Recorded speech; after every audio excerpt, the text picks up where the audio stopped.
The Maine Office of Cannabis Policy has issued a third recall for products from the brand Yani, licensed as Norco Outdoor Cannabis.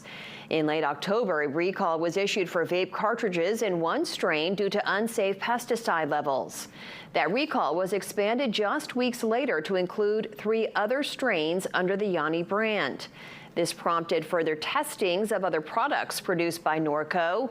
The OCP found 5 different strains of flower and pre-roll products sold by Norco were contaminated with unsafe levels of mold, yeast, microbiomes, and arsenic. The products were sold between October 15th and Tuesday at 22 stores across Maine.